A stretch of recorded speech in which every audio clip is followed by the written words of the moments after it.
Welcome to the Comix Corner Podcast with B-Lar and Danny P. We'd like to say happy Thanksgiving to everybody out there. And the most thing that Danny and I are thankful for is you, our listeners. We're so happy that you have come with us on this journey.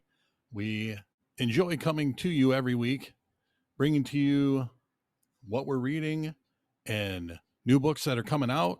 It's a great joy of ours. And now saying that, I want to let you guys know that we're not going to be giving you too much information this week. Diamond Books didn't ship to the comic book stores, and they had an issue at their warehouse. Nothing was damaged. They were moving, is my understanding, to a new warehouse. So books didn't get shipped. So some of the new books that were supposed to come out didn't come out. Some did. So instead of trying to guess what did and didn't come out, we're just going to say happy Thanksgiving to everybody and bring you our interview with Dan Sears. If you remember, Dan's a buddy of mine who never read a comic book and does not enjoy comic book movies too much. So we did a little interview with him, found out what he likes in movies, and tried to transfer that onto some comic books. And here are the results after Danny has read Redcoat #1 and Minky Woodcock, The Girl of Cthulhu #1. Do you collect comics and need an easy way to catalog your books? I have the app for you. Try the CLZ app. This app gives you the ability to scan your books using a barcode or individually or as a series. Just type in the book name and click the box and boom, the comic is in your collection. The app has variant covers and most new books each week, even the independents. You can try the CLZ app for free for 7 days. After the trial period is up, it is only $1.99 a month or $19.99 for the year. So get the CLZ app wherever you download your apps today. Well, we're welcoming back Dan Sears to the podcast. And Dan sent you a couple of comics. Minky Woodcock, The Girl of Cthulhu #1, and Redcoat #1. What'd you think of the books? All right. So I guess I should have known this when I was starting, because I guess I've never read comics. But as I was almost to the end, just happened to read Redcoat first. When I was almost to the end, I realized, oh, this isn't the end. There's going to be more of these. Then I thought, yeah, this is the purpose to get you to buy more. So I'll start off with Redcoat here. I thought the art in Redcoat was very good. I really liked the art. I like the art better in Redcoat than in the Minky Woodcock, but I like the story in Minky Woodcock better than the Redcoat story. Not that I didn't like Redcoat. I liked it. I was a little baffled at first about Redcoat. And then, at the start of it, on the third or fourth page, one of the things they say is, are you intrigued, confused? And I was confused because, there's some kind of bug invasion going on. So I realized pretty quickly that this wasn't going to be like a real life type story. Sure. So I was a little confused, but I wanted to figure out what was going on. So when Simon, the coward as he called himself, he said that he was a curious person, and that led to his demise, and his curiosity. I was a little, when he goes to like 1890, I was a little confused. I know the comic's called Redcoat, but I'm a little surprised he still has his red coat on 100 some years later. Right. He would stand out like a sore thumb, He kind of looked like he was in the West, American West at that point, being in a saloon type setting and a little tavern and with hotel rooms in it and things. So I'm like, he would really stand out if he was wearing a red coat, which maybe that gets him into trouble because he said that he always had problems, Not the best decision maker. No. And there was a lot of, questions about his immortality.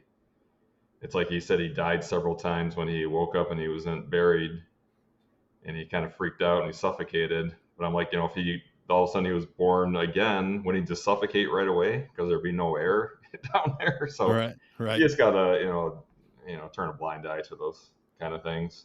But I was wondering, they said when he got these, immortality, they said that he was not worthy. So if Ben Franklin had gotten these powers, I'm assuming he would have been worthy. So what would his powers have been? Would he just been immortal, or would he have had more powers since he was worthy? So that Good question. Good question. Maybe you'll find out in issue 2. okay. All right. So what'd you think of Minky Woodcock and the Girl of Cthulhu? Is that how you pronounce that? Cthulhu? Yes, Cthulhu. Okay. I like the story of Minky. I was, in the first frame there, I was very happy they covered up Houdini's junk and we didn't have to see that. As Brian knows from our movie club, I don't like seeing guys' stuff, hanging out everywhere. Yes, that was the consideration was taken. But yeah, very interesting story. Houdini, of course, died in Detroit, and and supposedly he died of appendicitis. But it's one of the things that Minky says. She thinks that he may have been some foul play that went on with his death. And then the character, the B666 character, comes into it in her detective agency. Well, they never show her dad, I guess. Where was he doing, golfing or something? Yeah, he was out. Yeah. So they don't, in this first issue anyway, they don't show her dad. And that's one of the things they have on the detective. At first it says, and son, but then later on you see it was scratched off and says and daughter. Right. So it seems like the son is, out auditioning and things like that rather than working at the detective agency. But I was interested to know why Betty, whose husband died by drinking the tainted water, why would she think that the beast had anything to do with his death when he told her, them not to drink from the stream? Or is she thinking that he poisoned him somehow in some other way? So yeah, and maybe I guess I would find that out maybe in future issues. Maybe you'll find out in issue 2. So then I guess the next question, one that we threw out there to you, is if you could guess who picked what book. You probably know because you listen to the podcast every week, but maybe you didn't. Maybe you held back. So yeah, I missed the first couple episodes there.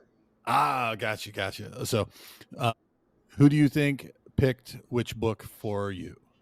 Okay, I'm going to go with Danny picked Redcoat and you picked Mindy Woodcock. Well, you got it wrong. Oh, really? Darn. Yeah. I thought for sure that not Danny, not knowing me, would have picked something a little more conservative, like right. Redcoat. And that Danny's reasoning. He saw. We listened to your interview with me, and you had mentioned Rachel McAdams as one of your favorite actresses, and he said he felt a Minky Woodcock could be played by Rachel McAdams, so he chose that for you. Oh, okay. And Redcoat, with the history and the war, the Independence War, and the mystic part of it, I thought you might enjoy Redcoat. So I had a 50-50 shot and I blew it. You did. The big question: will you consider picking up issue 2 of either of these books? Yeah, I definitely would. Because they're interesting stories. I would get next issue for either of them. Okay. I'd like to see what happens with these. Can I ask you a question here?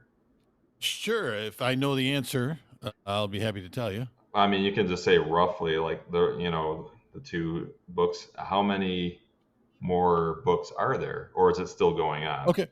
I do know the answer to that. Yes. Right now, Minky Woodcock number 2 just came out last week, and Redcoat is on issue 7. The first 6 issues is the first story arc, and issue 7 is kind of an epilogue to it. And I have not read Minky Woodcock number 2 yet, but I am. Redcoat is written by Jeff Johns, and he kind of started his own imprint, part of Image, and he's one of my favorite writers. So I've read all of his stuff, and it continues to do well. And Minky Woodcock actually has another miniseries that was out before. So it's a character that's been written for a couple of series now. Yeah, I kind of got that impression. The back few pages were showing her on different comics. Yeah. So, yep, you have the ability to get the other issues. They have several printings of the first few issues of Redcoat, and then Minky Woodcock, like I said, just came out, so you should be able to find it. And I'm sure if you're interested, Danny P can get them sent to you from Comix Corner again. Oh yeah. Oh, okay. So he is the owner of this Comix Corner? Yes, Danny P owns Comix Corner. Okay. All right, cool. We will get that worked out for you. Dan, thank you so much. And I appreciate you taking the time to read and visit us here on Comix Corner Podcast. All right, well, there you have it, folks. We have converted a non-believer. We have a new fan of comic books. And hopefully we can get Dan to read some other titles out there. If you have any suggestions, please let us know. You can contact us on our webpage, on Facebook, I should say, not webpage, but on our Facebook page, Comix Corner Podcast. You could also reach out to us at Instagram at Comix Corner Pod. And comics, as always, is with an X. We'll be back at it next week, and we'll do a show talking about the past 2 weeks of comics, what we were reading, what came out this week, and what's coming out next week. Thank you, everybody. Happy Thanksgiving to all, and read well, everybody.